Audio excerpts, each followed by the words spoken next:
full fruit of thy ministry. Dito po sa 2 Timothy chapter 4 verse 5. Ayon po dito, sabi niya, but watch thou in all things, endure affliction, do the work of an evangelist, make full proof of thy ministry. Salamat o Diyos sa pagkakataon ito na marinig muli namin ang iyong tinig, Panginoon. Mangusap ka sa amin na meron pong kapangyarihan. Gabayan mo kami lalo upang mag-ugat ang iyong mga salita sa puso po namin. Paliwanag mo, Panginoon, bawat marinig po namin, bigyan mo kami lagi ng pagnanasa sa iyong mga salita. Kayo, o Diyos, ang siyang magliwanag sa oras na ito, sa aming kalagitnaan. Salamat sa bawat isa. Pakalinisin mo ang bawat puso namin, mga motibo po namin sa oras ito. Anumang hadlang, Panginoon, sa aming pananambahan ngayon ay amin pong itinataboy sa pangalan ni Panginoong Kristo. Amen. Amen. Tayo po mo po. Full proof of thy ministry. Pag sinabi nating full proof of thy ministry, yung ganapin mo na. No, kung meron kang ministry, lahat naman tayo ministry. Dahil tinawag ng Diyos, sulitin mo na. Lubos-lubusin mo na. Yun lang ibig sabihin ng Diyos sa atin. Hindi natin kasi palagi ginagamit itong katagang ito, make full proof of thy ministry, kasi hindi masyadong narinig. Pero ito yung termino na tinatawag nila na marami pong mga kahulugan. Yung kaisipan na dapat po natin tapusin completely, sabi niya dito. Gaano karami kasi yung mga Christian kung minsan na gusto nilang tapusin ang kanilang ministry, yung bang nakapagtatagal tayo hanggang matapos ang buhay, yung sinasabi. At masasabi ng tao nakapaglingkod siya ng mabuti. Such a blessing. Di ba ganon? At pagdating ng panahon, tayo mismo haharap sa Diyos. Masasabi po natin, I have fought the good fight of faith. I have finished the course. I have kept the faith. So dapat ganapin po natin ang ating ministry na ipinagkaloob po sa atin. Ito yung payo ni Paul kay Timothy. Although si Timoteo, medyo sa kanyang kabataan, mahina pa ang kanyang loob. Marahil marami siyang mababalitaan tungkol kay Paul, tungkol sa kanyang ministry, na siya ay pinagbabato, binubugbog, nagkasakit sa pagmiministry niya sa ibang lugar, kaya medyo nag-aalangan pa sa buhay. Pero challenge ito kay Timothy.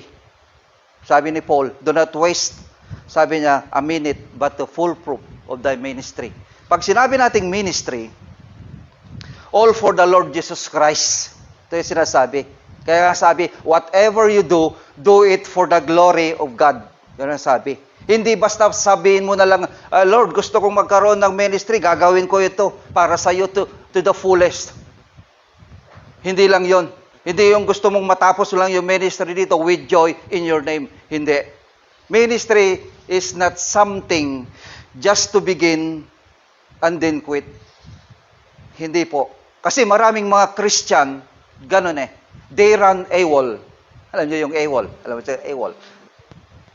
Absent without leave. Di ba ganun?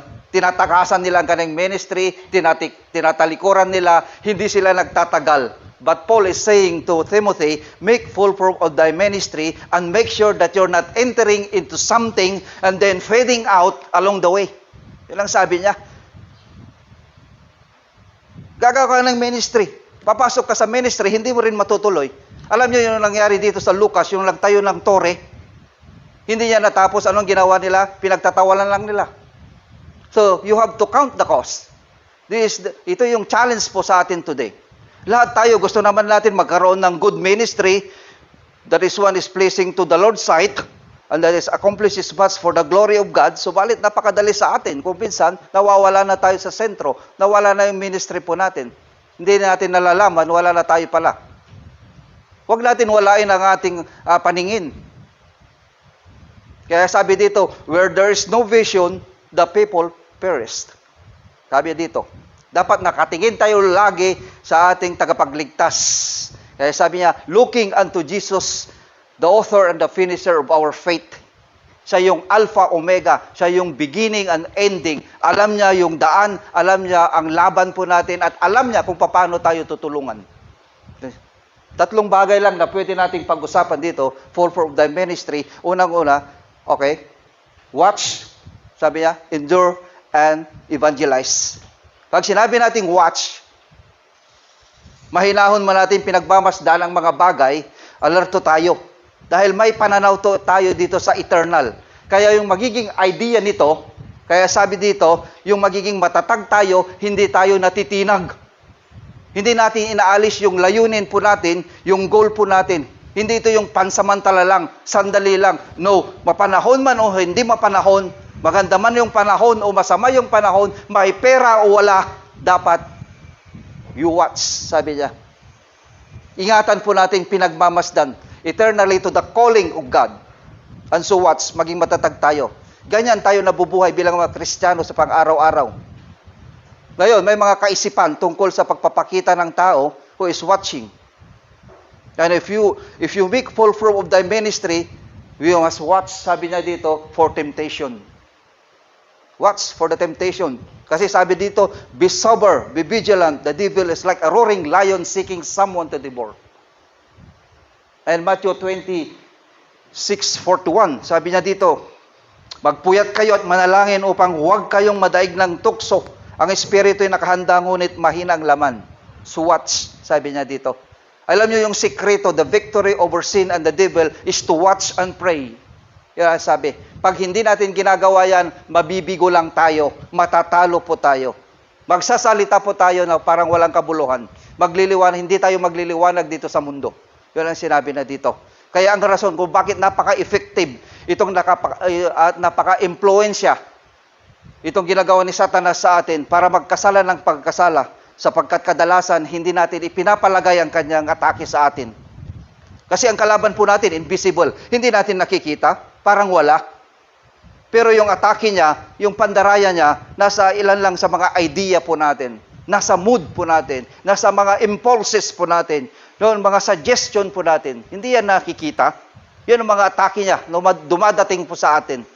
Yung bitag niya, nakatuon lang tayo sa mga pang-akit at binubulag tayo. It's a war game of destruction, sinasabi. Para hindi natin mawala tayo sa pansin sa Diyos.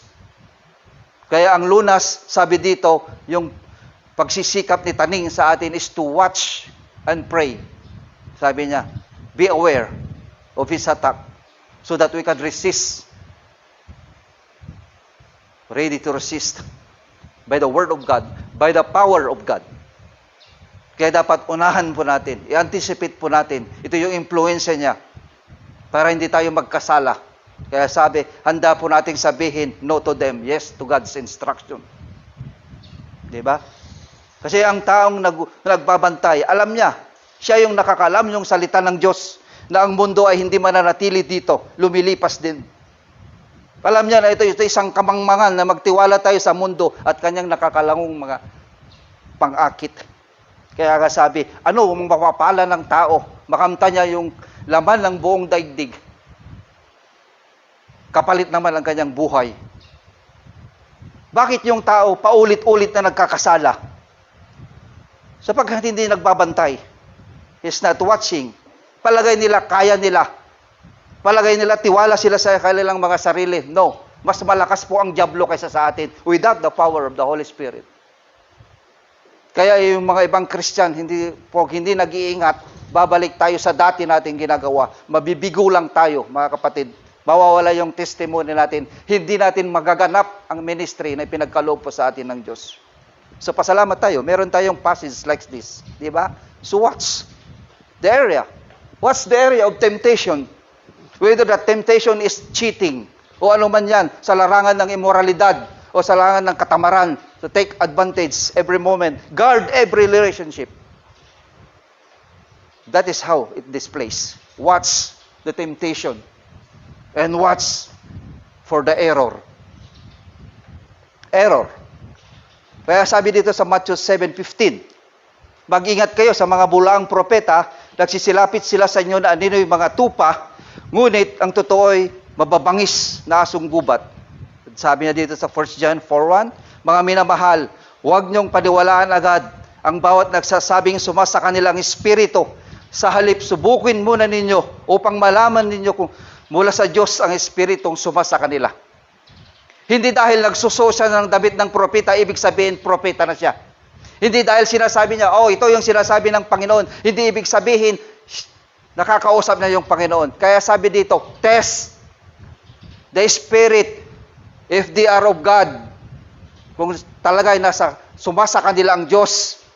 May mga huwad kasi na tagapagturo na magsasabi ng maraming katotohanan. Mga huwad yon. Sinasabi nila yung mga katotohanan.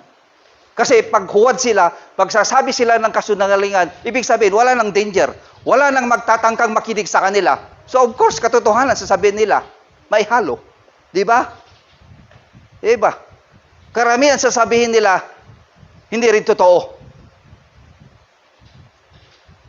Pero magsasabi rin sila ng katotohanan. Pero madalas, ililid tayo to trust something other than the Word of God. Ililid tayo to trust to their books. Ililid tayo dito sa kanila, mga pasugo. Yung iba, paasahin kanila ng mabubuting gawa sa kanilang kaligtasan. Lahat yan, nagpapayag na sila ay may karapatan sa katotohanan.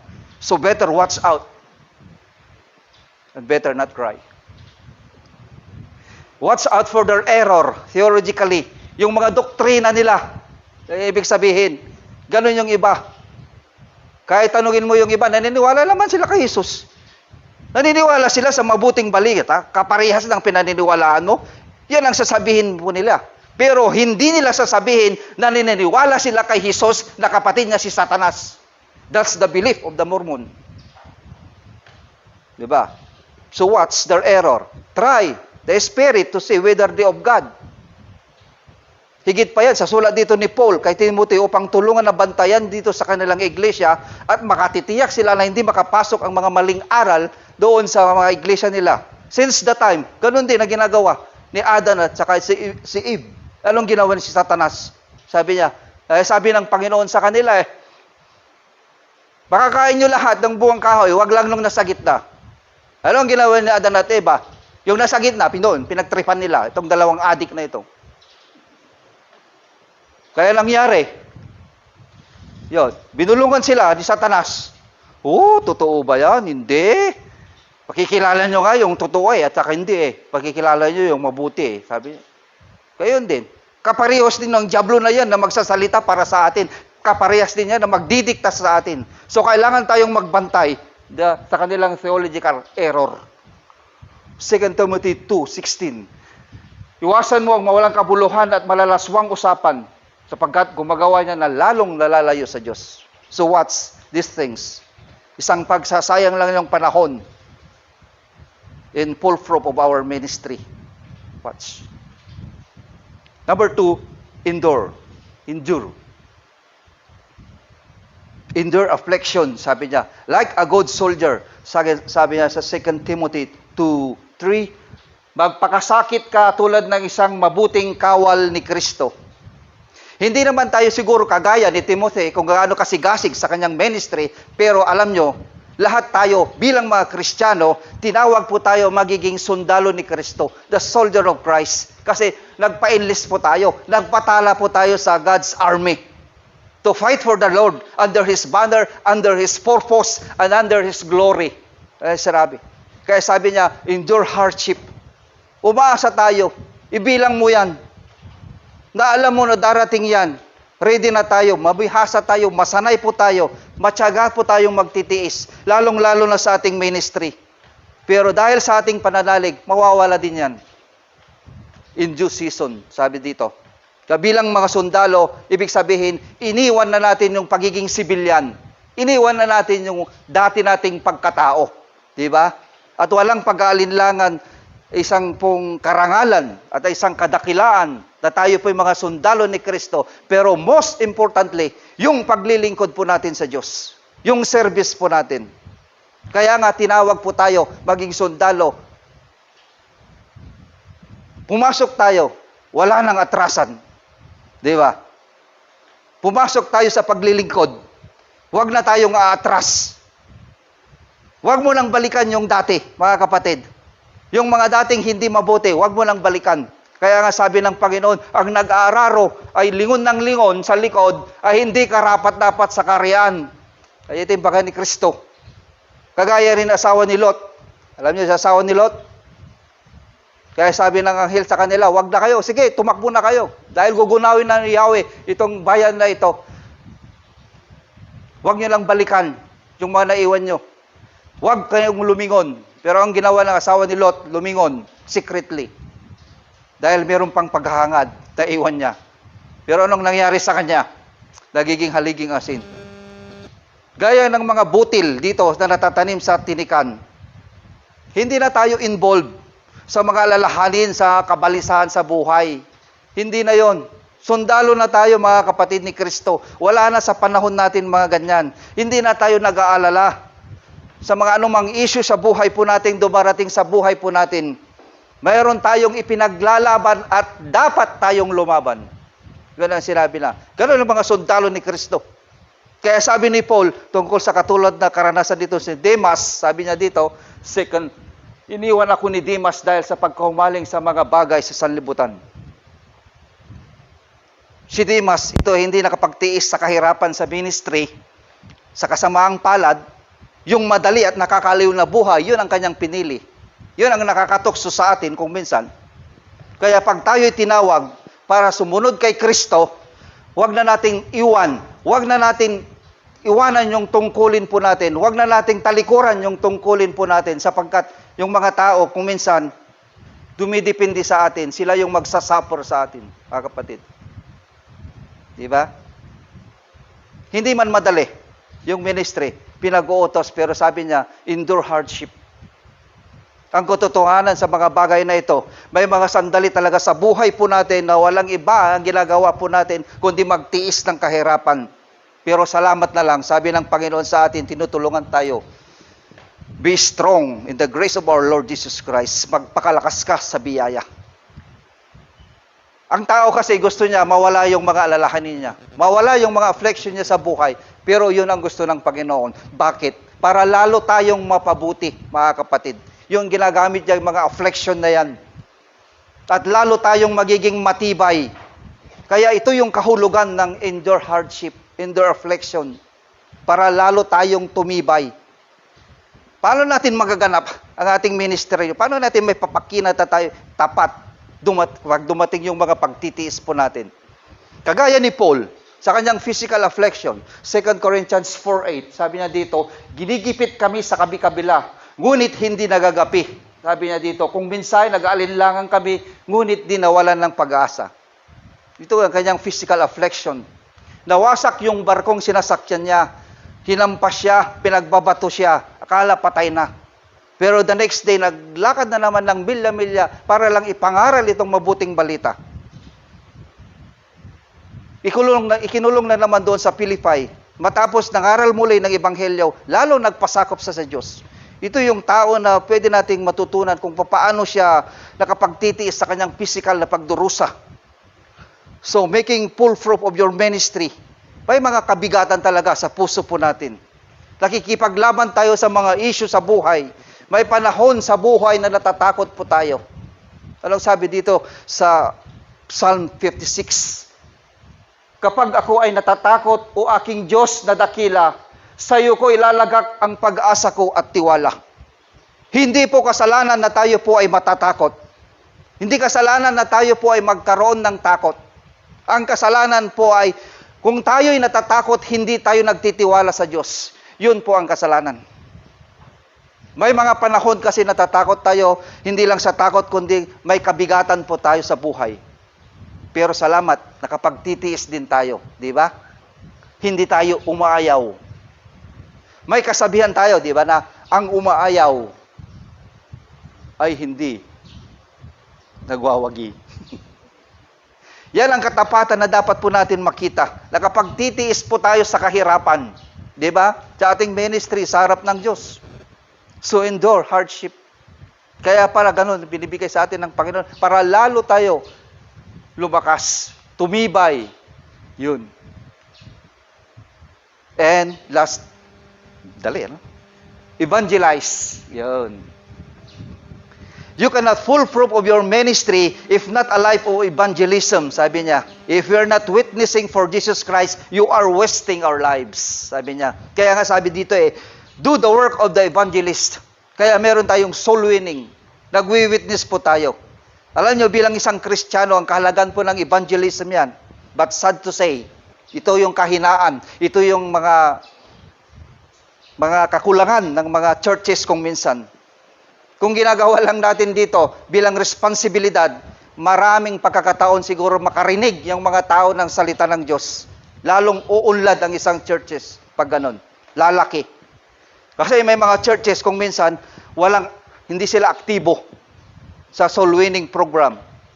Nagkaroon ng kakulangan at nagkaroon ng negatibong mga resulta. Unang-una, kukunting tao, mabigyan ng pagkakataon makarinig sila ng gospel. Kukunti na lang ang tatanggap kay Lord. Ganun. Kukulangin ang mga bagong believers. Kaya manghihina po ang church. May mga error kasi sa evangelism eh. Whether nasa message o nasa pamamaraan.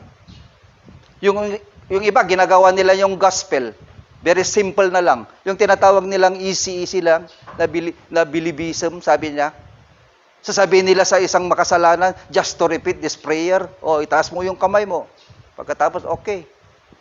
Kristiyano ka na. Kahit walang pagbabago sa puso. Yung iba pa naman, ginagawa nila yung gospel, masyadong komplikado. Dinadagdagan nila yung kaligtasan. Kung ano nire-require ng Panginoon, linalampasan pa nila. Mas magaling pa sila kaysa Kristo. Yung iba. Yung iba, walang pamaraan. Basta isipin mo na lang. Gagawa ka lang ng mabuti, okay na yun. Yung iba, yung evangelism nila, okay, para sa pastor lang yan, para sa mga deacon. No, lahat po tayo, mga kapatid. Pinag-uutos yan. O hintayin mo pa na magkaroon ka ng spiritual gift ng evangelism. Kailan pa? Pag namatay ka na, umamatay na yung susulwining mo? Hindi.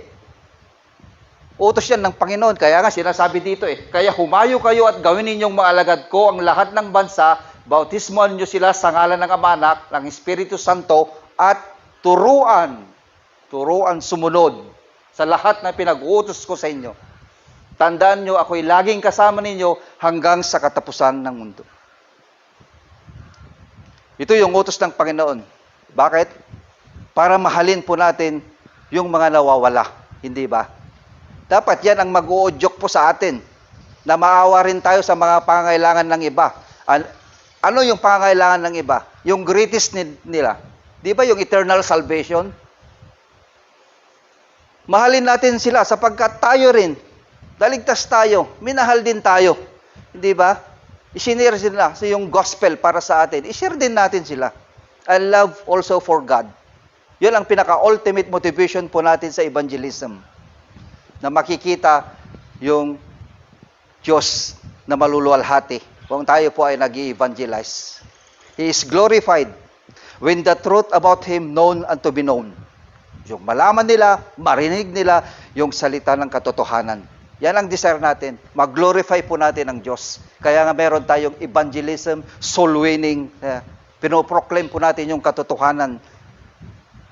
Di ba? As open as we can. Yun ang ganun. Yun ang magiging motivation po natin na dapat yun mananatili. Kasi pag hindi mo pinananatili, it will run dry. Wala.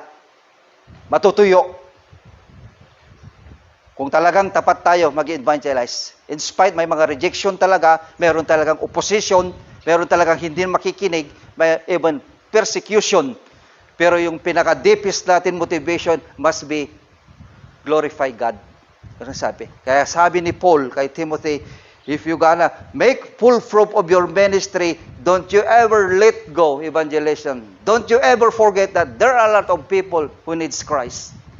Sabi niya.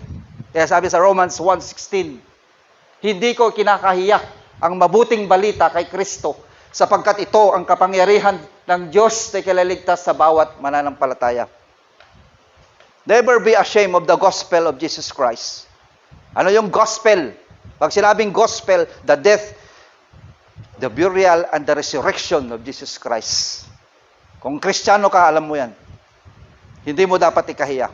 Kaya yan po ang challenge po sa atin, mga kapatid. Make the most of your life. Don't waste your life. Don't waste your ministry. Mayroon tayong ministry for the Lord. And you must make full fruit of the ministry. Hindi yung five-fold ministry. Hindi yung ministry lang ng ilang ministry lang pagkatapos tapos na. Hindi. Ito yung ministry na tumutulong talaga. Yung ministry natin. Paano natin binibigyan pansin ang ating ministry? Kasi ipinagsusulit po natin yan pagdating po ng panahon. Kaya naalala nyo yung meron pong tao na naglakbay. Sabi niya dito sa Luke 19:12.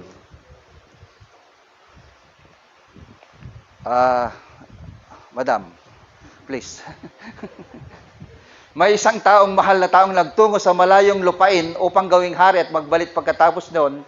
Bago siya umalis, tinawag niya ang 10 kanyang alipin, binigyan niya ng mga ito ng tig-isang salaping ginto at sinabihan sila, ipangalakal niyo yan hanggang sa pagbabalik ko. Yan ang sabi. Pero nung bumalik siya, ano ang nangyari? Dito sa verse 16, sabi niya, lumapit ang una, sabi, Panginoon, ang salapin niyong ginto ay nagtubo ng 10. Ito yung full manifestation and fulfillment of His calling.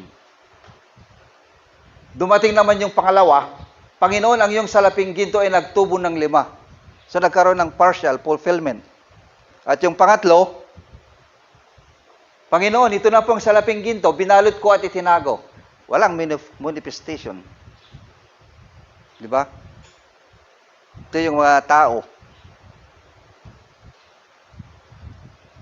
Ito yung mga taong 3 label ng tao na nag-ooperate concerning their ministry. No proof, partial proof, or full proof of the ministry. Saan po tayo involved yan? Alam yung pagkakaiba ng 3 servant yan? Sa ibinigay nila ng Diyos sa kanila. Pwede kang mag-decide na i-transfer mo yan sa iyong responsibilidad o wala kang gagawin. Yung binigay sa iyo ng Diyos sa iyong ministry. Pwede. Pero hindi mo pwedeng i-transfer yung pananagutan mo pagdating ng paghukom. Yung sinabi dito. Kaya dalangin po natin that you will make full fruit of thy ministry and calling. Para isang araw, sasabihin po natin sa master po natin, na ibinigay po natin yung best po natin sa Kanya. And He will say to us, well done, good, and thy faithful servant, enter the joy of the Lord. Yan ang sabi natin. So let's meditate for our message. Thank you, Lord, for the encouragement sa iyong mga salita. Pag tinatayuan mo, kapatid, yung katotohanan, magagampanan mo yung ministry na ipinagkaloob sa iyo ng Diyos. Tinawag tayo bilang mag-evangelize po tayo, mag-witness. Yan, kung paano kumikilos ang ating pananalig. Marahil tayo po ay nakakaramdam kung minsan ng mga pag-uusig. May mga takot. Kaya nga ini-encourage po tayo to endure hardship. Bilang Christian, yung bagay na mahalaga sa atin ay yung ikalat po natin yung mabuting balita. Sa kalaunan, pananagutin tayo ng Diyos pag hindi po natin ipinahayag. So dapat po natin paghawakan mabuti ang mabuting aral na ito ng Kanyang salita. Para ang lahat po ay makaalam ng katotohanan. Mag-evangelize po tayo, soul winning. Urgent po ito, kamakatid. Kung ngayon lang ang kaligtasan, wala na bukas. Wala na. Dahil ang buhay po natin, hindi naman tiyak. Paano na yung mahal sa buhay po natin? Kung hindi tayo handa, lalong hindi sila magiging handa for the eternity.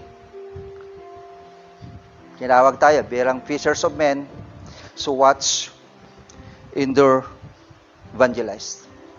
Maraming salamat po, Panginoon, sa mga pagpapala na mayroong buhay na salita sa inyong Panginoon. Salamat, O Diyos, sa iyong pagtuturo, pagsasanay, purik po sa amin. At ukol sa aming pagsunod sa katuwiran, nawa may sa puso po namin bawat katuruan mo through this letter ni Paul.